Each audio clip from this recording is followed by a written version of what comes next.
Good morning, everybody. Greetings from Ananda Monterey Bay.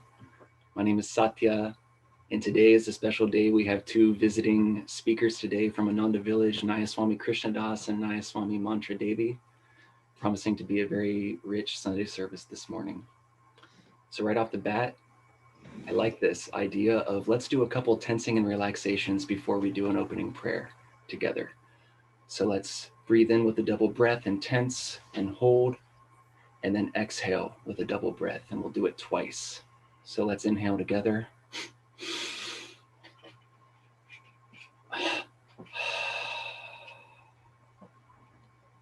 Keeping the attention at the point between the eyebrows. Let's do it one more time. Inhale. And exhale. Forget the body. Lifting our eyes to the point between the eyebrows. Let's pray together. Heavenly Father, Divine Mother, friend, beloved God, great masters, Jesus Christ, Babaji Krishna, Lahiri Mahashai,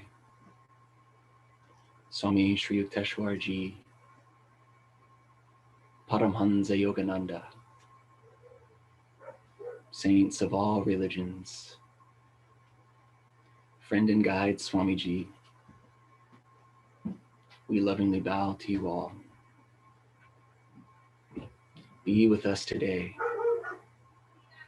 Inspire this service and help us to be receptive. Awaken that space within us where God is real and all else is a dream. We are thy children. Be thou eternally ours.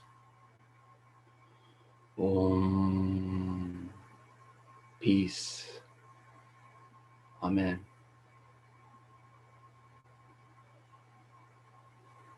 We'll have some chanting now, followed by meditation.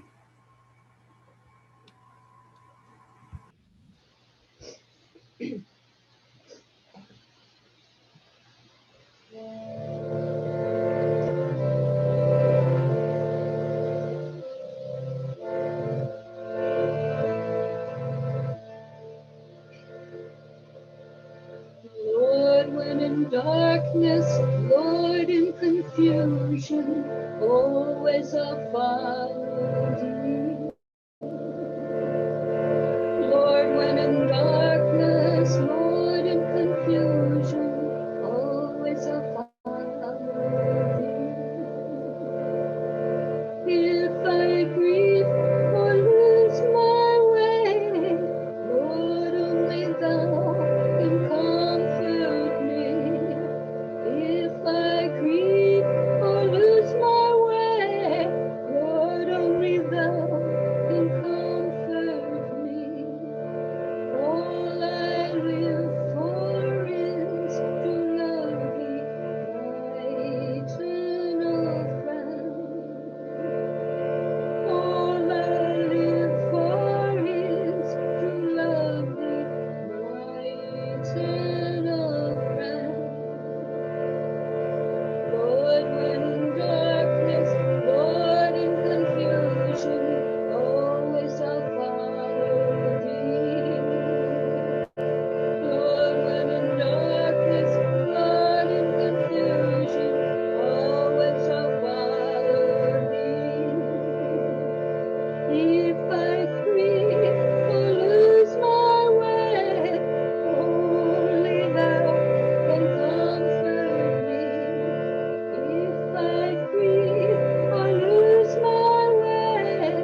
Let's adjust our body as need fit and ensure that everything is relaxed. Our heart full of devotion and our eyes lifted to the point between the eyebrows. We'll meditate now for about 5 minutes.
Remaining relaxed and in a meditative state of mind. Listen to these words from Affirmations for Self-Healing by Swami Kriyananda. This week, week 17, the topic of humility. Humility is not self-deprecation. It is self-forgetfulness. It is knowing that God alone is the doer. It is the realization that nothing in this shadow world of appearances is all that important, except as it draws us closer to the Lord. Never tell yourself that you are sinful or weak or incompetent or lazy, except as such a statement may help you to surrender joyfully to God's power, then live by that power. Never wear the mask of false humility. Humility is self-acceptance and self-honesty. You have a right to all power if you seek it in infinity, and if you never hold the thought that it resides in your little self. Let's practice the affirmation the way that Yogananda taught, first out loud with vigor, then in a normal speaking voice, as if the truth is as natural to your soul as air is to the body, then in a whisper, as if whispering to your inner conscious, and then finally completely silent at the point between the eyebrows, superconsciously. So first out loud, I live by thy power, Lord. What I have is ever thine, ever thine.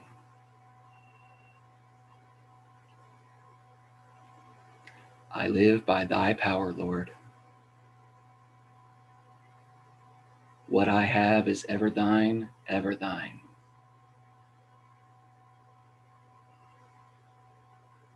And now just in a whisper, I live by thy power, Lord.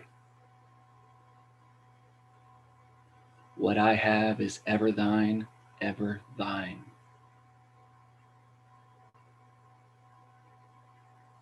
And now silently, not moving a muscle, with our eyes fixed at the point between the eyebrows.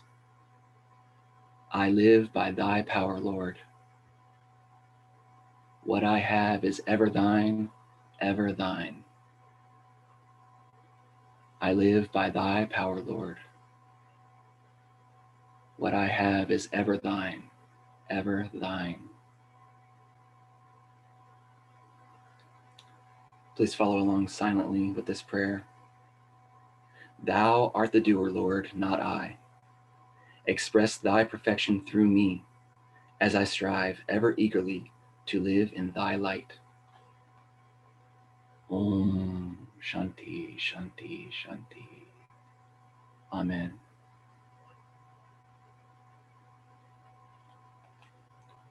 We'll have our reading from Rays of the One Light now.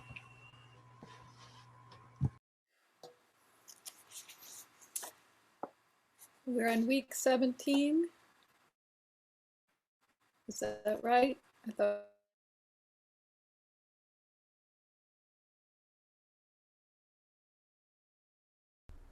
We're on week 16.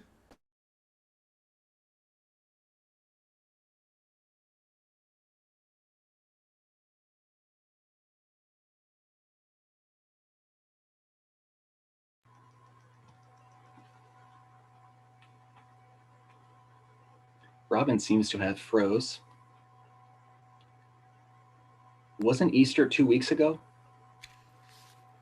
So we are on week 17, I believe. Well, we have this list from the village. It says today, March 18th, April 18th. April 18th is number 16. Could we chime in? Yes. I did look on Ananda Villager, and it is 16. Good to know. It's all good. Yeah, we did 13 last week. We did 13 last week. So. Easter disrupts the flow. So it's to each according to his faith. So if you could read that. Yes. Yes, thank you guys for clarification. I didn't realize that. So if you don't, okay. Robin's back. Sorry about that. Robin, we determined we're on 16. Yeah. 16. Okay, good. I will start over. To each according to his faith.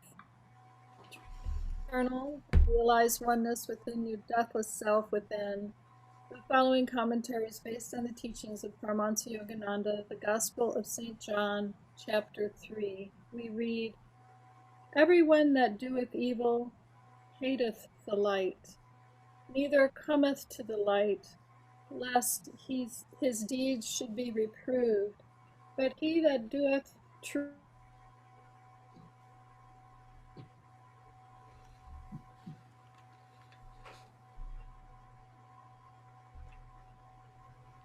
You've frozen. He that doeth truth cometh to the light, that his deeds may be made manifest, that they are wrought in God. It is a common experience shared by most people that when a person errs, he experiences a desire to hide that error from his conscience instead of holding it up for purification. Error clutches its misdeeds to itself and resists correction, though it is only in the state of purity that we can achieve perfect freedom. It requires an active will to offer that awareness up to the light and to hold it there until one's inner darkness is completely dissipated. For every state of consciousness has its own attractive power, and the more we allow that attraction to act upon us, the more we attract to ourselves the objective circumstances and experiences natural to it.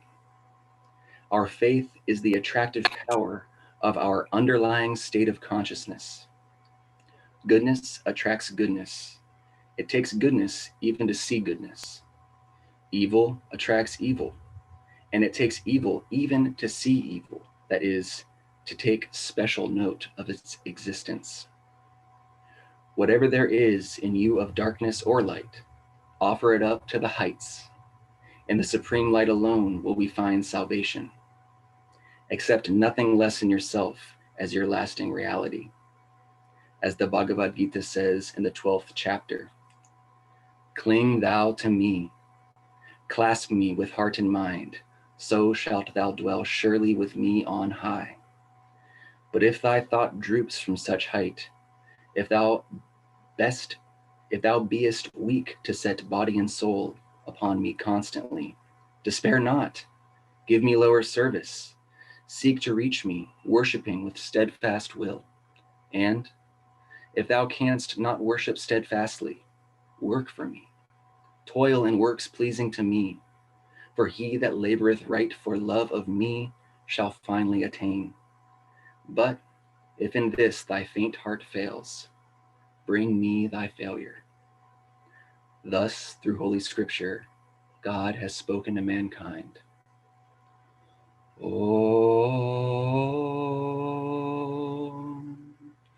Om, Om.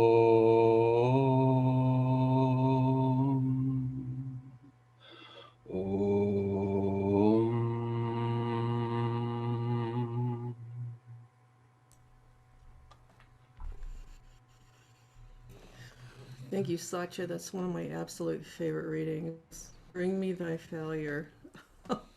Every day. Okay. Master said when he was no longer with us to read his whispers from eternity.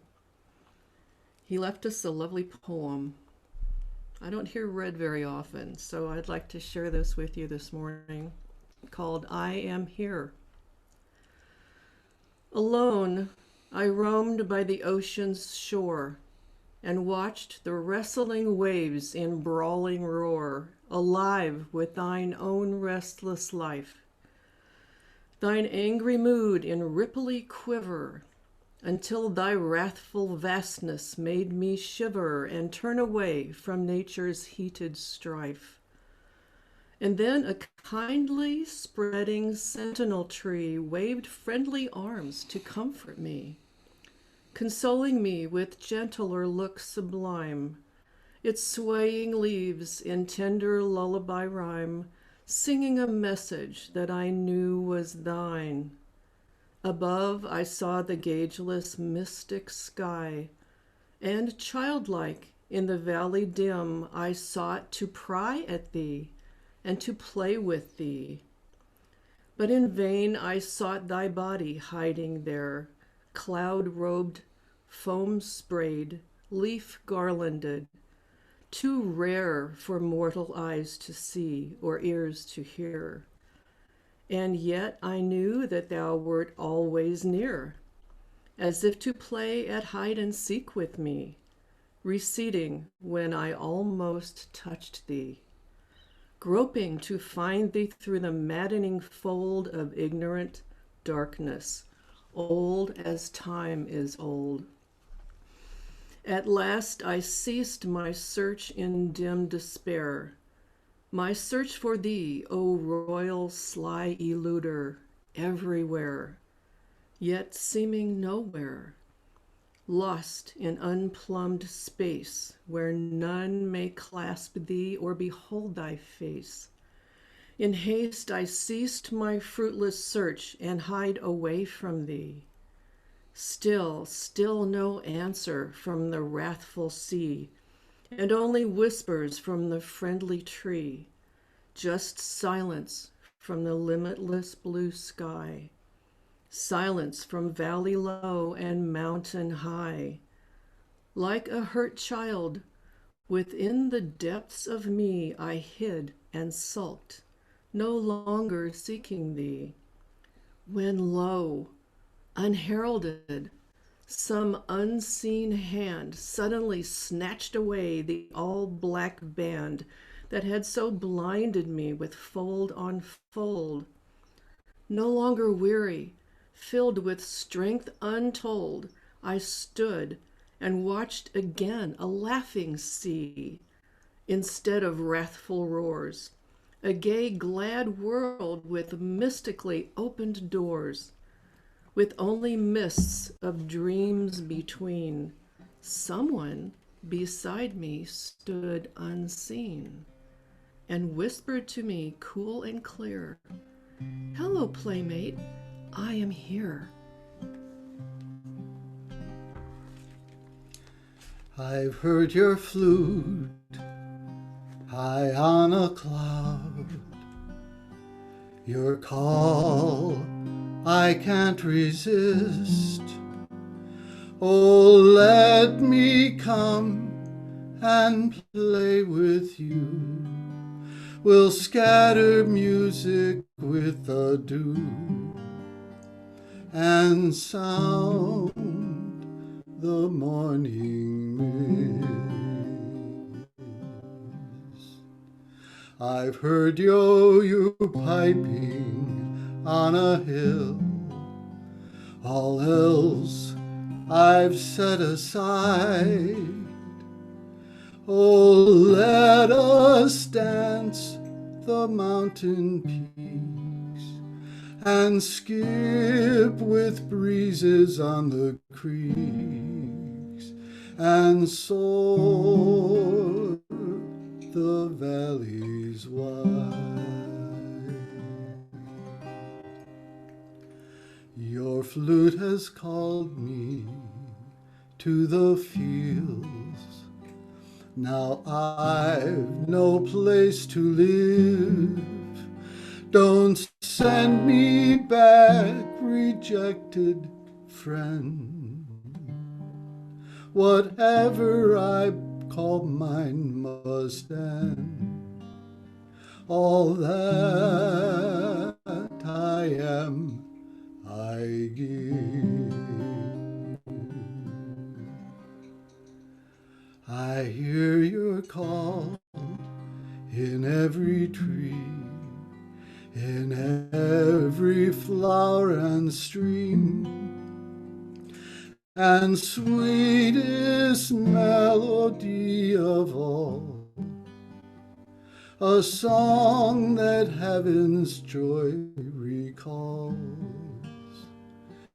Here in my heart you see.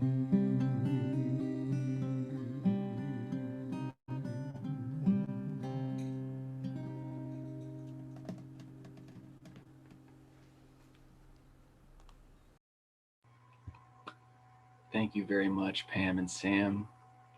And now it's a joy to invite Nayaswamis Krishnadas and Montradevi to speak and share. Thank you. Well, it's our joy to be with you all, of course, and it's been so inspiring. I probably could end after that song. It's so beautiful. All of it's been beautifully done. You know, it's funny. I was thinking the reading. It's one of my favorite Gita readings. You know, "Bring me thy failure," as Pam chimed in there. We were all failing regularly, but God doesn't care about that. And then the And then the passage, the poem that Pam wrote, she's right, it's not read that often. And it's one of my favorites because that's Krishna's line, you know, hello, playmate, I am here. And I thought, wow, this is a bonus. I get both of them, two of my favorites. Then I thought, if only there was Krishna's flute, then it would really be over the top, but I won't mention that. You know? And then Sam starts playing it. It's just too much. So thank you. So beautiful choices for today's topic, to each according to his faith.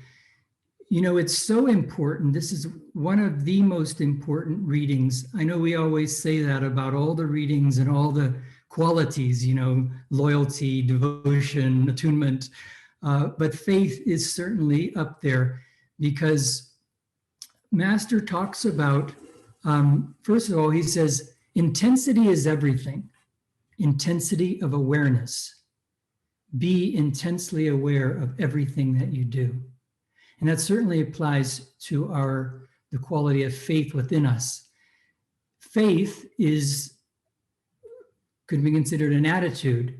Swami talks about how our attitude is the bedrock of our spiritual life. I mean, you could meditate, which we do daily, pray, you know, practice the various techniques, read the teachings in your karma yoga, whatever you do, what the underlying quality, where is your attitude? Where is your consciousness while you're doing all of that?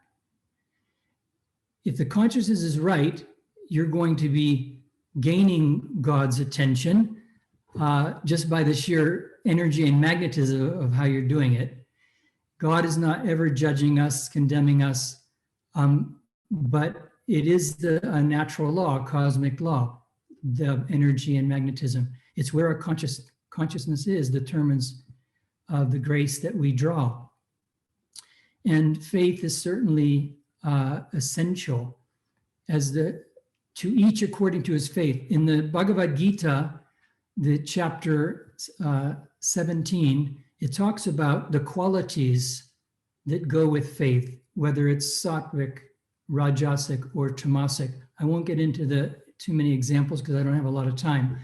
But there's one, how it's put, it says that such as the shrine, so is the votary. The votary is the devotee. Such as the shrine, so is the votary.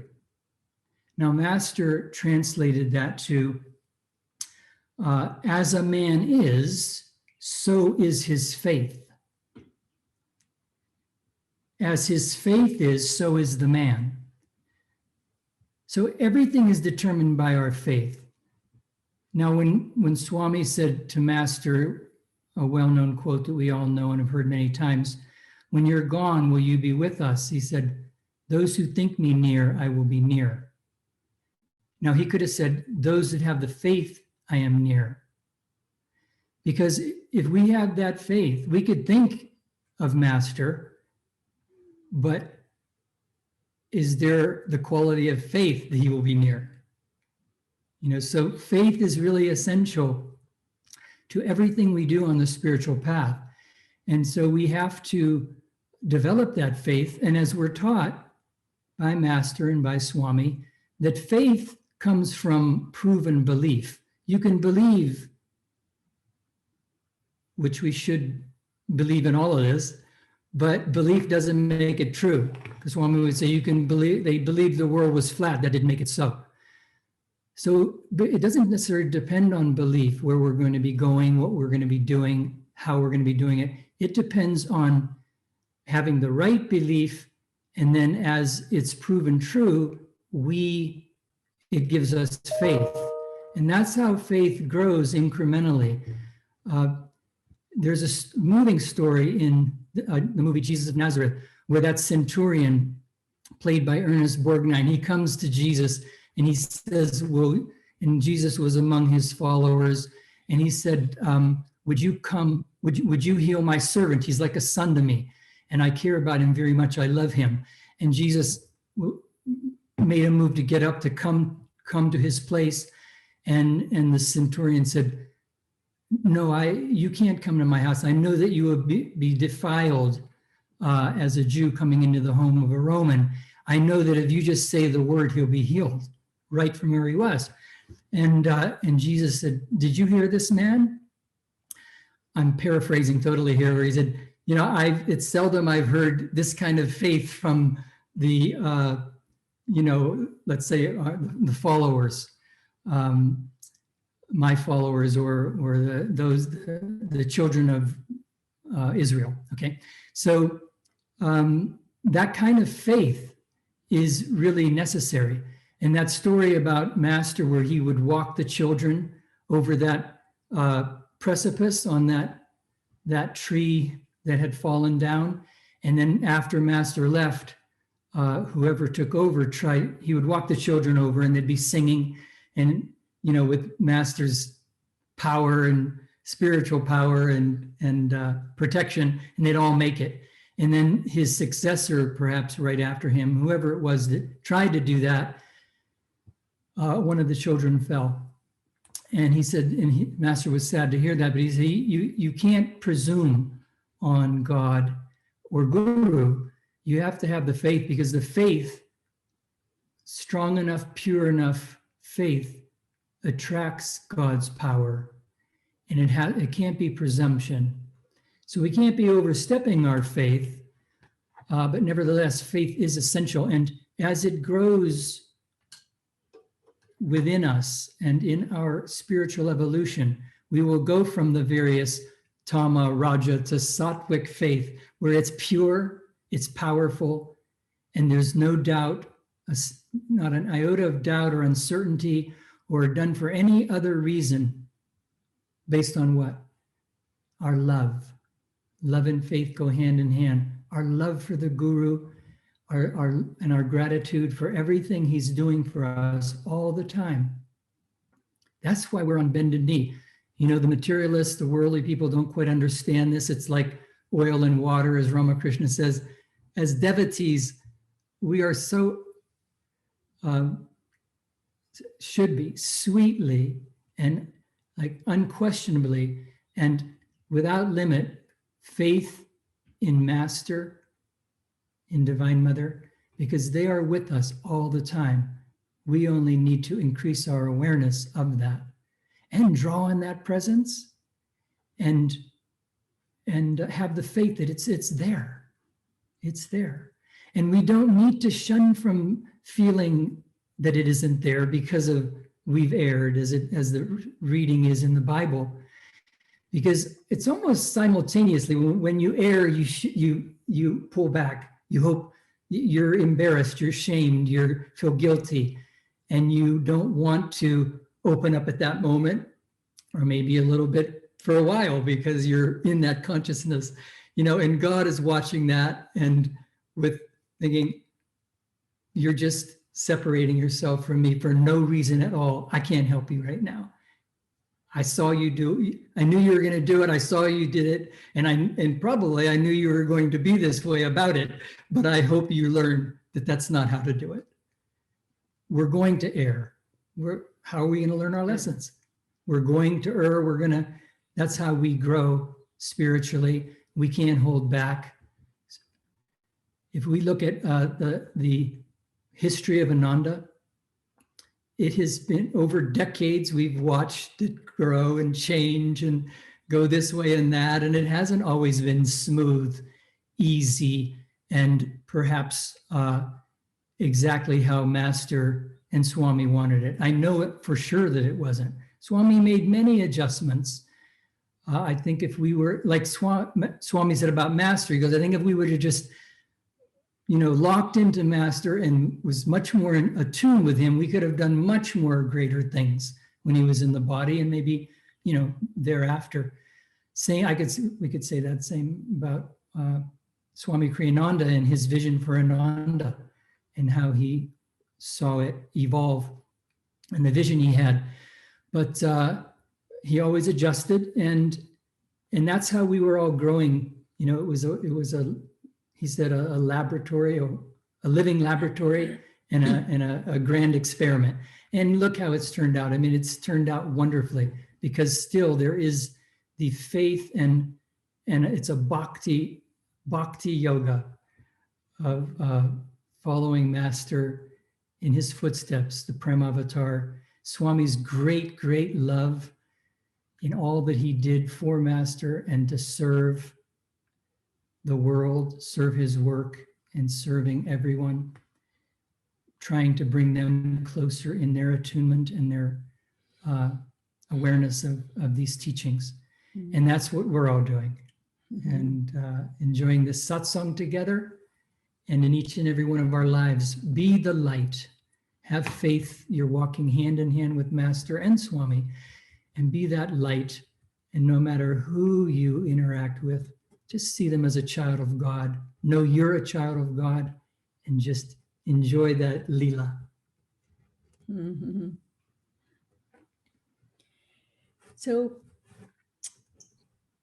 I was looking at this reading, and I'm going to take this a little bit into taking your life into your own hands and being really responsible for what happens to you.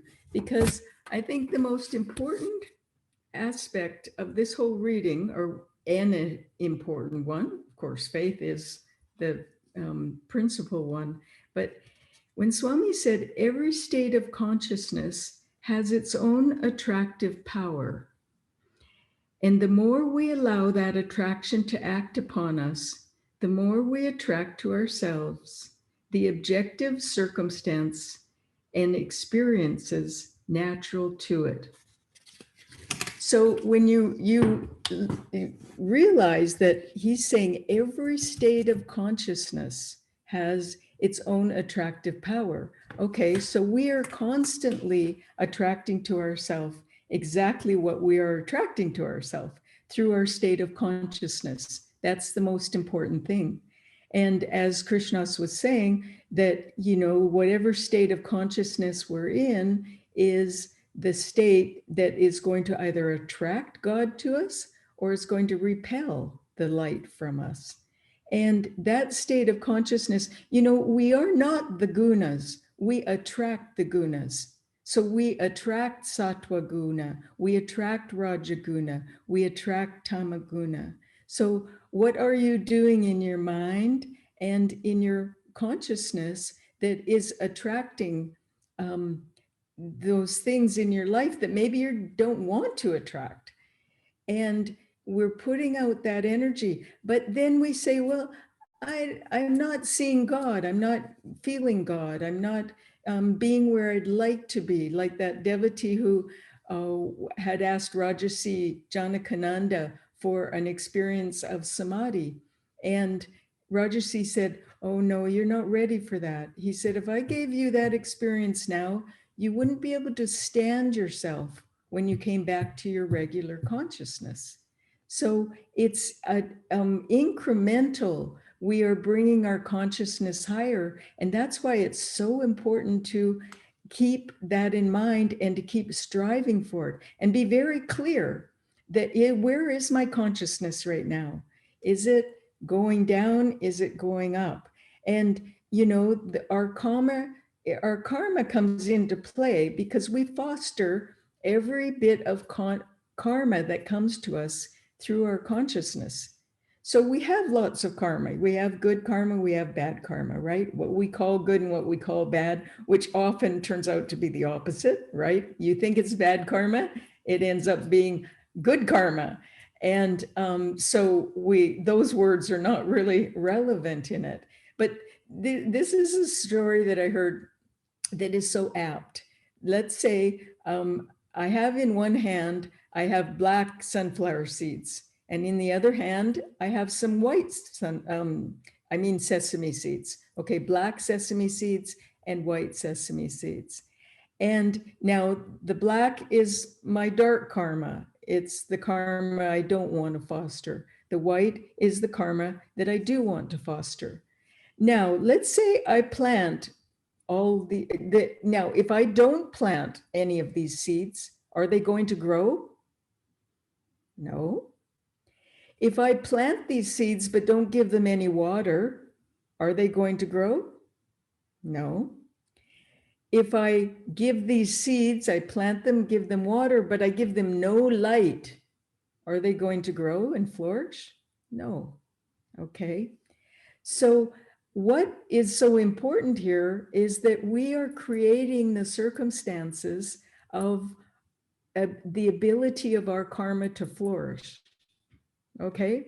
So if you are planting and feeding and watering and giving light to the black sesame seeds, which karma are you going to be attracting to yourself? The same with the white sesame seeds. If you plant those and you give them water and you give them light, they're going to flourish. And so it's largely up to us. We kind of, most people in this world, they just go along with the program of whatever their karma is dictating.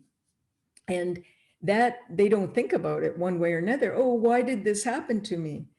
When it can be avoided sometimes. Of course, we're practicing Kriya Yoga. That's helping bring all those little virtues up and sending them out.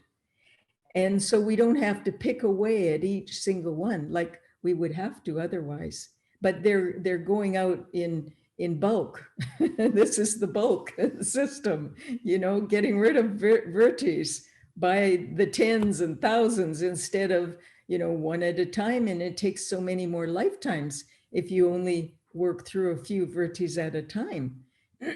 And so we need to get rid of all those virtues, but we have the choice of how to do that. And, you know, Master has given us the promise that when we die, he will be there to help us get over, to go through there's a certain, for lack of a better word, space. It's not space, but because once you leave this plane, space doesn't exist the way we know it. But the masters are there to help us through what happens at death is that your karma comes up, and it comes up for review. Okay, all these karmic seeds that we have within us. And Ramakrishna had helped his mother. She had become his disciple. And when she died, he kept his hands on her spiritual eye and on her heart, and for an hour, and as she was dying. And he said what he was doing was he was helping her go through every bit of karma she had and helping her make the choice toward light. So as those karmic seeds come up, we are making the choice. Is it habit? Habit is making us always choose this way. Every time a karmic seed does its little flourish, we act most of the time out of habit. And that habit will either reinforce that karma or it will send it into the light and get rid of it. So Ramakrishna helped his mother and went through that whole process. And then afterwards, he kept his hands on her for another hour. And he said, yes, one time I took my hands away too quickly, too soon, and something got him, the disciple he was helping. And he said, so that disciple had a high birth when he came back, but he wasn't totally liberated. So that's why he kept his hands on his mother longer. He wanted her to be totally liberated. So Master's going to do that for us. It's going to help us that way. How do we, though, how hard is his job going to be? You know, it's like, how ingrained are our habits? What is your way of thinking right now? If we say, well, God, I want to talk to you. I want you to be here. I love you so much. But meanwhile, I'm doing all these things and my energy is attracting the tamaguna and rajaguna instead of sattva-guna. Well, God's language is in sattva-guna. And so we have to bring our vibration up high enough that we can hear him. He can always hear us, but we can't always hear him. And that's why sometimes you have this great meditation and it's so wonderful and you feel so devotional. And then the next day, where'd it go? It's not there anymore because our vibration changed. And it's so important to keep doing all those things that keep us bringing our vibration up. Saint Teresa, one time, one of her nuns asked her, well, Mother, how can we tell if we're growing spiritually if we don't feel God's presence? And she said, well, by the way people act towards you and respond to you, and how you respond to people, other people. So you see, we have these constant mirrors all the time, don't we? I mean, you know, you're married, you have your husband and your wife. You're not married, you have a lot of friends and other people in your world that are reflecting back to you. And, you know, at the end of Swami's life, it was, I didn't kind of get this until later, but I would do the silliest things. He was just a mirror. He became totally a mirror. And I would find myself acting out so silly, like stupid little things, some embarrassing. And why was that happening? And I would look inside, and this is more after when I would, in retrospect, you know, and I would see there was a little kernel of something in there that came out in his presence, that acted out in his presence. Most of the time you can keep those things hidden, right? nobody pulls it out of you. We have a certain amount of a veil that we can keep things hidden in ourselves. And as Krishnadas had said too, you know, God knows everything in us. He knows we're going to do that. He knew it long before we ever knew it. So that's the whole thing, is keeping your Master said the moments are more important than the years. So moment by moment, keep checking. Is this the highest vibration I can resonate at? Am I doing things to bring up my vibration or down? And then sometimes we just do. You know, I mean, you got to watch a movie sometime. You got to just, okay, you know, splat out. That's what happens. But if the Swami said that even saints have their tamasic vibration, and Swami's tamasic vibration was to lay on his bed and read Shakespeare when he was okay.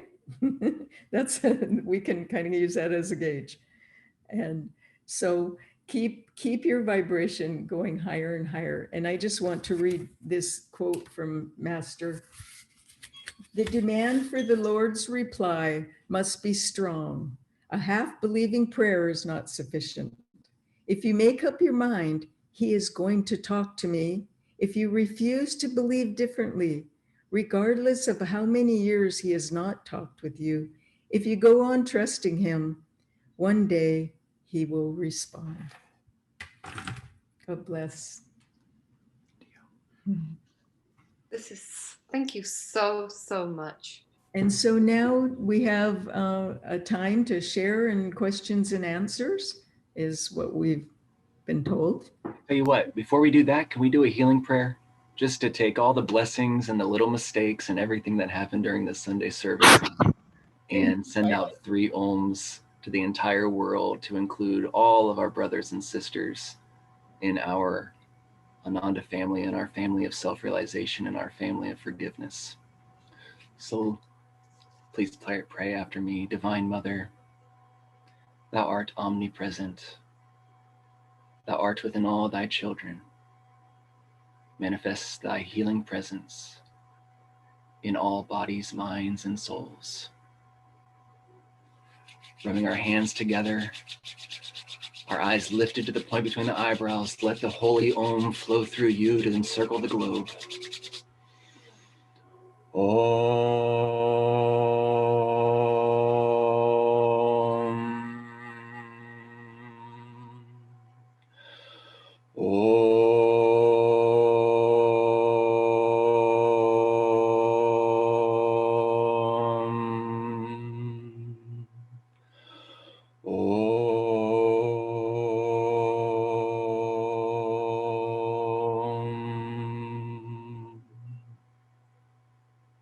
Shanti, Shanti, Shanti. Amen. Jai Guru.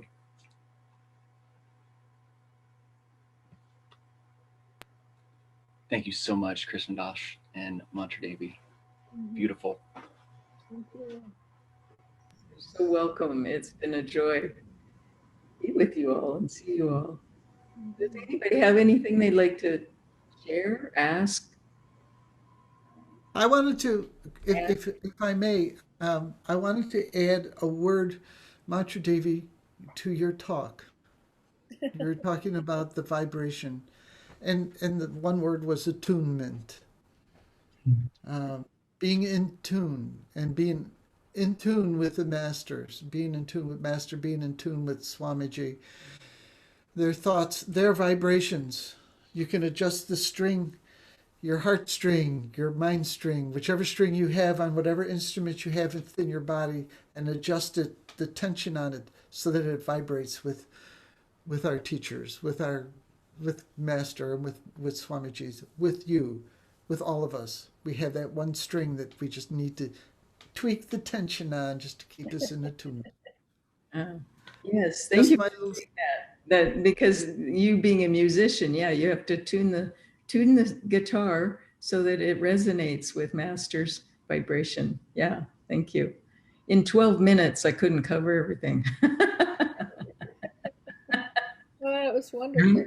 There's a beautiful image of that by Rabindranath Tagore, where he says he's a master musician's training his student, and he says, if the string is too loose, it will not play. If it's too tight, it will snap. There you go. So it has to be strung just right, so that I would think if it's too loose, meaning we're not focused, our efforts are slagging. If it's too tight, there's tension there. When Swami went to Master and said, in my meditation, I don't feel I'm getting anywhere. I'm really trying really hard. And what did Master tell him? He goes, you're trying too hard. He goes, you need to relax a little bit and just get into the bob of it, So I always love that image of that Tagore anecdotal story. Yes. If I can just say, Mantra Devi, thank you for this wonderful. Can anyone hear me? Yeah. It's incredible because I love our Sangha so much. It's been so valuable to me. And this last week, I failed so abysmally. And the minute my energy, I connected with somebody who is very, very negative, which I was trying to avoid them for years. And I did. It was incredible how quickly my energy dropped. And afterwards, I disconnected with them completely. And I was like, wow, what happened? Where did this come from? And then I meditated and I found that there was something in me that I had been suppressing, anger. And I realized, wow. And it was very, very, it was exactly what Mantra Devi was saying. But interestingly, I think my subconscious had denied that I had that resentment and anger. And so it's interesting how sometimes we think we're vibrating at a high level, but there is some suppressed stuff and it comes out. And the first thing I felt was gratitude, actually. Well, first I felt ashamed and disappointed in myself and really, really dismayed.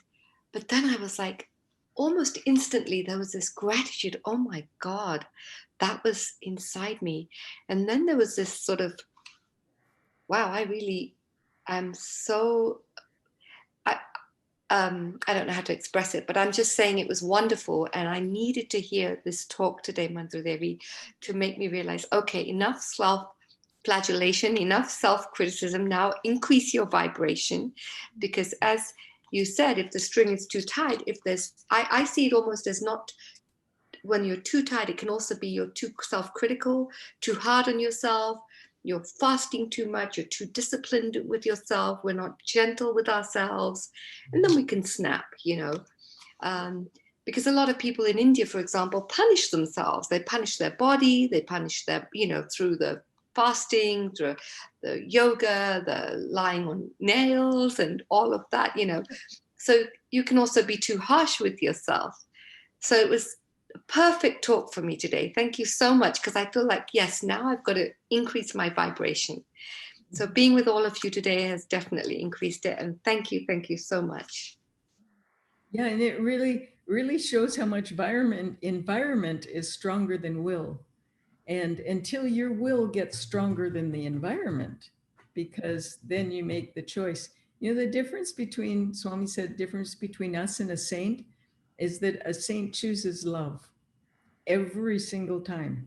That's every time, not just some of the time, So it's great. You made that decision right away. I'm not going to let this negative karma keep flourishing. I'm going to snip it off. I'm going to pull the weed out of the garden. And good. You probably dealt with it. And there it goes. Well, your analogy of the seeds was very, very helpful. Yeah, it's a good picture, isn't it? Yeah. I actually heard that through a book I was reading that had some Buddhist teachings in it. And it was one of the lamas who said that story. And I thought it was great. Because sometimes when our karma comes up, we spend so long dwelling like, why me, or why did this happen? And we think, or certainly I think I'm doing it to grow, but actually by questioning it, we're actually feeding it. I think that I'm trying to do the self-analysis so I can learn from it so that I won't repeat. But sometimes we just need to suffer, pay the price of our karma and move on, because like you said, there's a very fine line between analyzing something to make sure that we don't repeat it and what is our lesson, and actually feeding it. Right. There's a tendency to dwell in misery and melancholy, and even, misery loves company, they say, and to mislead ourselves into thinking we're doing it so that we don't brush it off too quickly and move on, that's a really good point. I think that's a good point that should be, emboldened. It's like the difference between introspection and dwelling on it. And you need to know, when is it that I can let go of this and move on, and make that decision of putting this in the light. It's now in the light, it's now done, because sometimes we hang on to our tests because they're familiar. Right, that's what your habit was. You were talking about. We let go of our tests. Isn't it true? We think, well, what will replace it? Maybe something worse. At least this is familiar. Mm-hmm. So, and putting things up to the light really resonated with me, because I was walking my dog. I was very peaceful, walking in the sunlight and chanting. And then this person called me, and it just blew up, And as soon as I hung up, I just said, God, I'm so ashamed of what I said to her, but I'm so relieved that I finally broke the cord. For 10 years, I've been trying to get this person, and every couple of years they call me back, and with the view to trying to help me. And so when I finally developed enough anger to say, go away, I was also angry at myself for being so harsh with this person, because they're in a delicate state. But when I held it up to the light, I literally said, Lord, I'm so embarrassed. I can't believe I finally did that. She needs me, and I just cut her off. But I was like, holding it up to the light actually really helps, to just go to God. And I've never done that before. I've never actually surrendered and said, well, I did it, and I wasn't strong enough to keep helping her, and I'm sorry. But I guess the distinction of when to let go and when to dwell in self-pity and self-flagellation, this time I surrendered it to God and I admitted it, and that's the difference. So it really resonated what you said. holding up your failures to God, and the reading where Krishna says, bring me your failure, because I don't like to go to Krishna when I'm sad or lonely. I feel like, no, I don't want to bother you with my problems. I only like to pray when I'm happy. I feel like he's not there just to go to when I'm sad. I don't want to bother him. I don't want to, it's not a business transaction. Like I'm hurting, help me. So I find it very hard to disturb him or bother him when I'm miserable, because it's like, no, so it's interesting. This is the first time I've done it, and it was wonderful. I think for me, sometimes there. Go ahead. Oh, Robin's thing froze again. My goodness. Sorry, Robin. You there, Robin? No, it froze. Anybody else? Go ahead, Krishnadas. I had an experience with Swami Kriyananda. I was managing I'll try to give this a real synopsis. I was managing our natural food store and restaurant, and they were having serious problems because there was a fire, and it's very difficult pulling it back into, financially. And anyway, I won't go into all of the challenges at that moment, but and I was over at the Dome with Swami, and he said, it was just him and I, and there is a place somewhere on the web that I tell this whole story and draw it out, but it was very close quarters, and Swami just looked at me, right in the eye and said, "Do you pray?" And I thought, in my mind, I was quickly thinking, well, I pray. I think I pray. I don't know if I pray how Swami prays, and all just thoughts are lightning quick.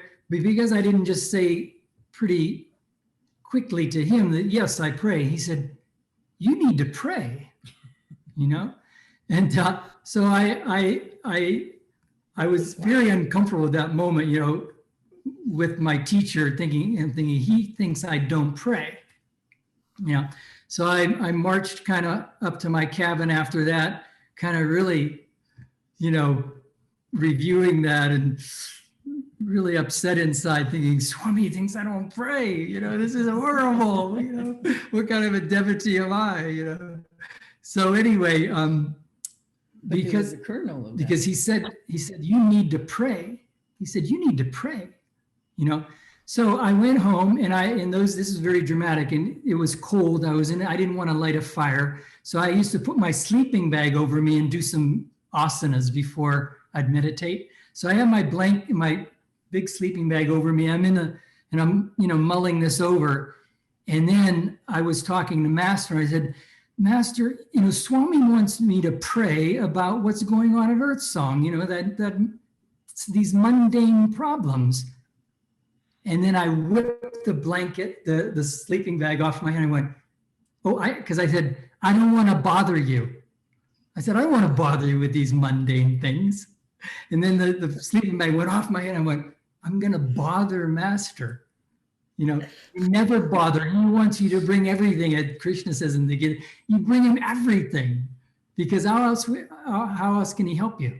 Because you open up that way. So that was a really dramatic story, lesson that I learned, because I did definitely have the attitude of, I'm only going to I'm not going to bother Master. He has all these millions of disciples, and, the problem of the world. And I'm not going to be one of those devotees that just goes to him for mundane things, like I'm helping him. It was a delusion. But anyway, Swami really helped me with that. Thank you so much, Krishnadas. Yeah, and I think, thank you.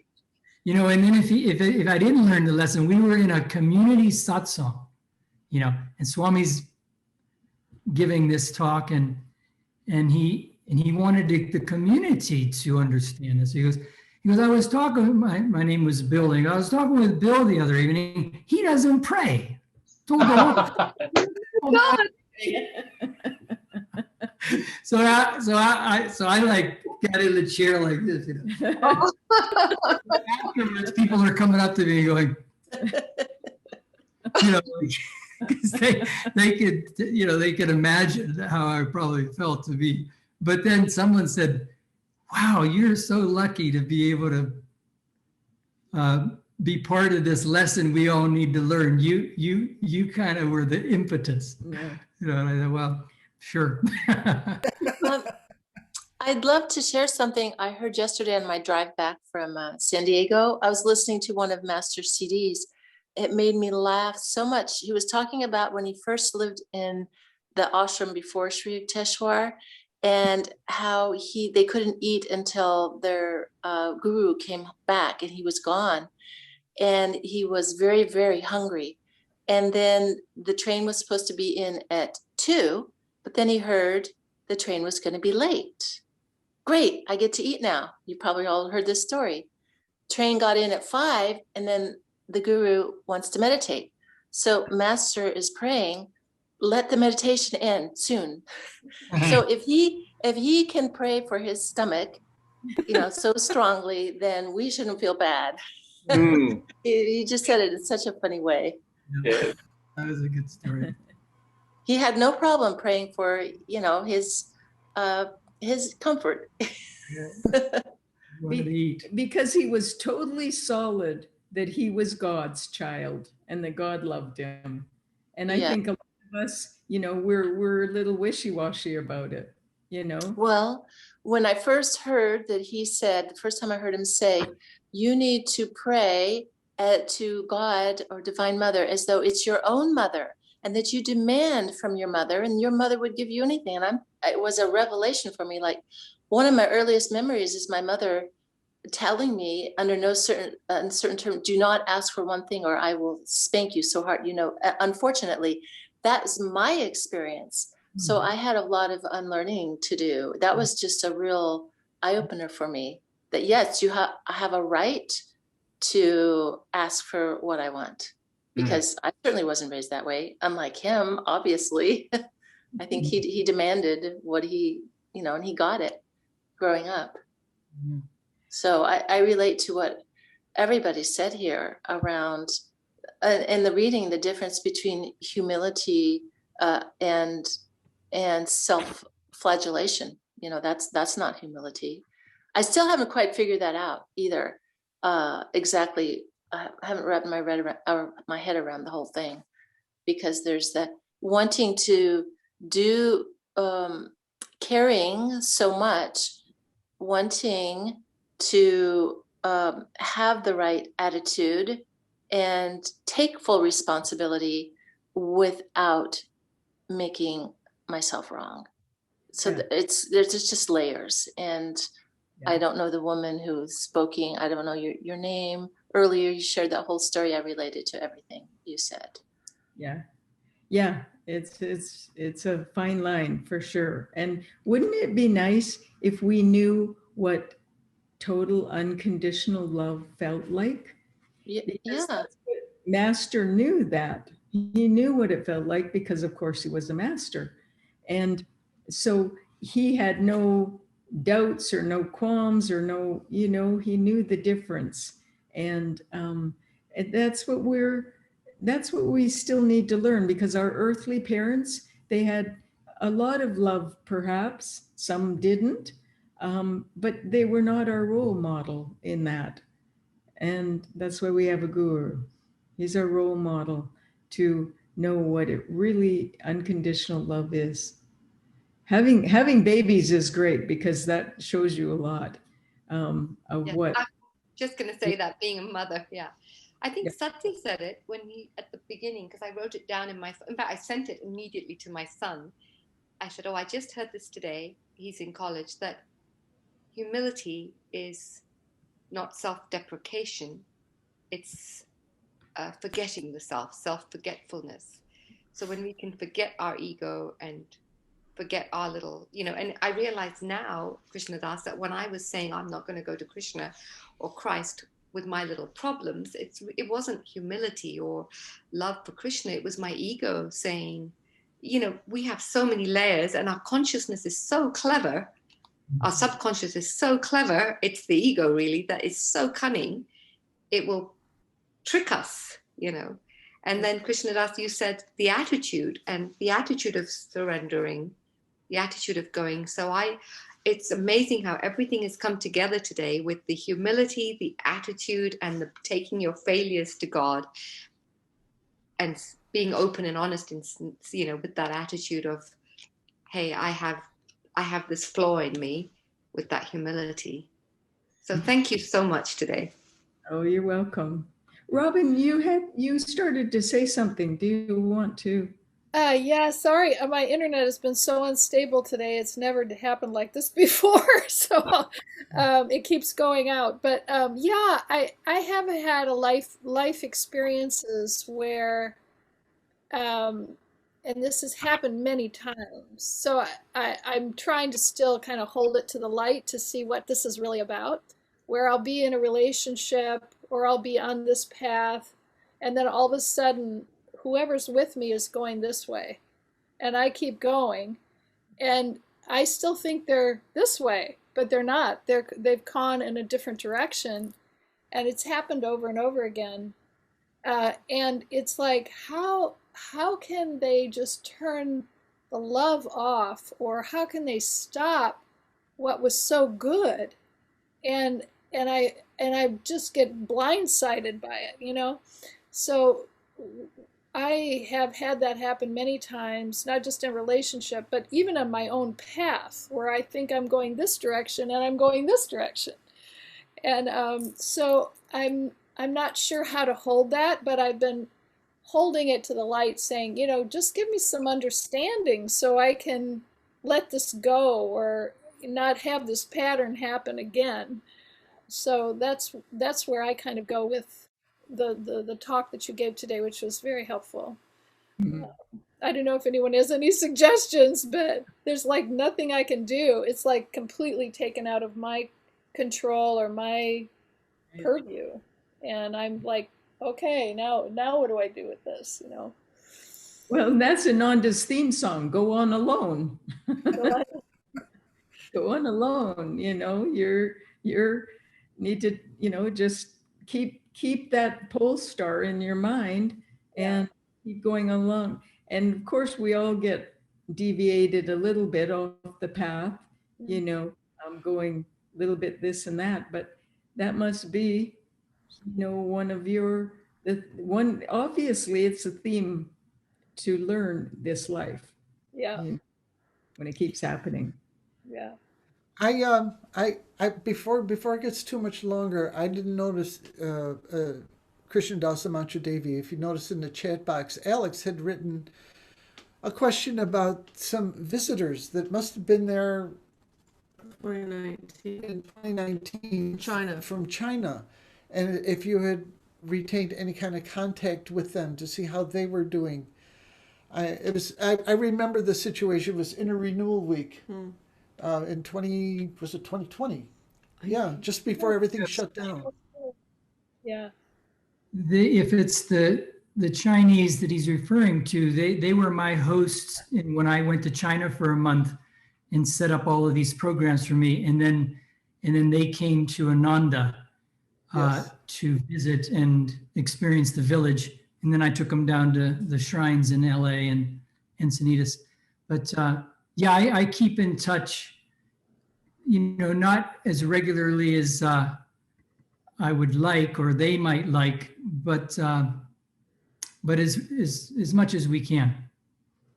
When there's a holiday, we sort of exchange some, because there's a language barrier, and I don't know if you deal with other cultures in that way. The translation is always very interesting. But Eating, who is part of that group, does speak English, so we tend to communicate a little more because it's an easier exchange. Yeah, but anyway, yeah, they're doing great. They're dealing with that whole problem there, and not able to leave easily, but they are healthy and well. I think the whole world's in the same situation. Everyone's staying home. We're just There was just something that Jyotish mentioned this morning. He and Davey were in Dallas, and we listened into that on the same topic. And I'm trying. I wish I could put it in context exactly, but he said something like, whenever we're trying to figure out what went wrong or what we should be doing, or when these things come up in meditation and we have these thoughts, he said, you can always tell where the thoughts are coming from and like who's whispering in your ear. If it makes you feel worse, like, oh gosh, I should be better about this, or oh my God, I didn't do very well, then that's some little downward energy kind of entity or someone talking to you, because the idea or a thought coming from our higher self will always make you feel better. It'll always give you a sense of expansion and upward, like I can do this. I'm going to try harder. It'll always give you some reason to try to be better. So if there's ever that idea coming up where just know that's not you. That doesn't belong to you. That's not who you are. So it was just a very a precursor to any of that is to get the good voice and the positive direction or instruction, blessing. You have to get deep into stillness and into your higher self to open up, to resonate on that level. So I would say, sometimes we want to attack our problems with, introspection is good, but Master says meditate, then introspect. In the meditation, we get, hopefully through the technique, you let it all go. And totally we're focused on the techniques with, bhakti, with devotion. And then you open up and offer it up. And then we're resonant on a higher level with where that intuitive, pure intuition is going to be what Jyotish expressed the way Jyotish described it. Otherwise, it's probably coming from a lower level of our ego. There's some tension in there if you really examine that carefully as well, whatever. Well, and I like what he said when he said, that's not you, and there again, that's you're attracting that level of consciousness, the circumstances that come with that level of consciousness. They all come because, when you've had a test or you're in a test and then you have, and it's just excruciating. It's just always there. It's always there. And one time I was going through a test, a really hard, long test. And it was after a big event. And, the energy was really high. And so I was going to go into seclusion after the event so I could go in on a high note. And Jyotish said to me, he said, I want you to meditate, because he knew what I was going through. And he said, I want you to meditate 12 hours a day. I went, okay. So I tried, and I worked up to it. At the end of my meditation, I was in that temple. I was meditating, 12 hours. And I was totally free from the test. It was like I was on a higher octave than the test. The test was here, I was here. And then what happened? Life got busy.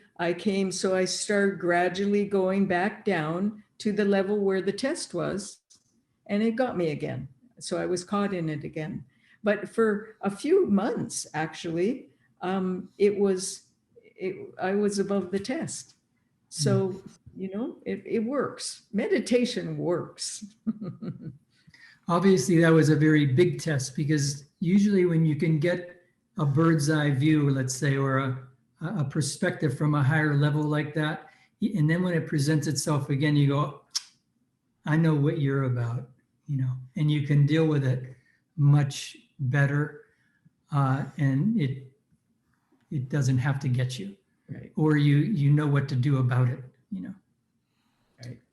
So anyway, we've been talking quite a while, and it's 12:30, after 12:30. So So, and Satya had to go, and a few others had to go. So, Well, I Thank could you guys. Good to Thank see you. We you. want to thank you. We want to thank you for spending this time with us. It has been an absolute joy and delight. And please, whenever you feel inspired, you could just log on and join us for our Sunday service or satsang. Join us on Wednesday night for our meditation. We started at 6. It goes from 6 to 7 or thereabouts. But we end up in satsang and conversation. Community. This is our online community. This is the point in our life where we all get together. We have friends in Hawaii. We have friends in Minnesota. We have friends in Grass Valley. We have friends all over the country. In Chico. Chico. And we all get together for satsang. And that's where we learn. That's sharing. Heavenly Father, Divine Mother, friend, beloved God, Jesus Christ, Krishna Babaji, Lahiri Mahashaya, Swami Sri Yukteswar, and our beloved Guru, Paramahansa Yogananda, saints of all religions, also our friend and guide, beloved Swamiji. We are ever grateful. We bow at thy feet. Thank you for your love, your protection, your guidance. In this sweet satsang we were able to share. Guide us in all that we do. May we be your instruments. Use us as you will. Om. Peace. Amen. go out with joy. Paramahansa Yogananda Maharaja Ki Jai.